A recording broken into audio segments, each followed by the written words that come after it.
Vamos hoje a dizer 2 cachos de poemas de um importante poeta mirandês, António Maria Mourinho.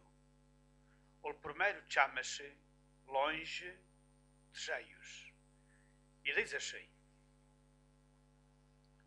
Terrica dos meus amores, quanta lembrança me dás. Outono de tristes clores, que malgas me trairás. Fugiu la luz, la calor, la alegria de la primavera, el cantar dos rierillos já não lhe como antes era.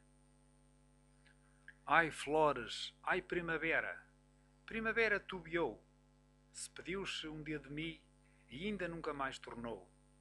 Só tomaram a cantiga como a del rei senhor, ó alma del sou bandito de la fraita de um pastor. Que me diras seres zagal por madrugadas de abril, a espertar-las que tubias, com os chocalhos ao quadril. Ser monge guardando ovelhas, solico pelos pedregals, louvar a Deus pelas tardes, a la par dels canabrals. Tener alma de fé, a enorme coupice montes, para amar a Portugal e a Deus sem horizontes. Que me dirás ser cantiga, de cutubia a chubir, a direito, ao alto, palcilo, e não tornar a venir. L'outro poema chama-se Meu Sonho de Servir. Ambos os poemas foram publicados em 1961 no livro Nossa Alma e Nossa Terra.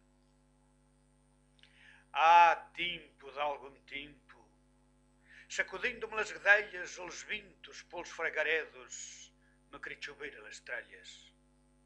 Manhãs fortes de março, corvos e águilas volando, chovendo ao cielo e buceando, adivinando o mortaço. Metiam-se aos gritos a mi, suas alas volando a saltos, me arrebatam aos altos, a buscar maior beleza, bem longe desta torpeza. Que soidades eu tenho, douro traidor e magano, de tão ronquido tão sano, deste tomido tão terno, rio do escalete no brano, gordo e barrento no inverno. Rigueiros e altas faias, que rechestes las ribas, rachai-me ao meu coração, como vós rachas vivas.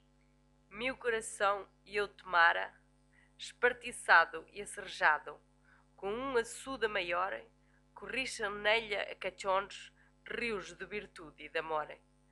Toda minha alma dormida, e eu la tomara picada, feitam folhas e ramales, e nele a bicha encarnada, tola alma rija e florida, dels genebros e carrascals.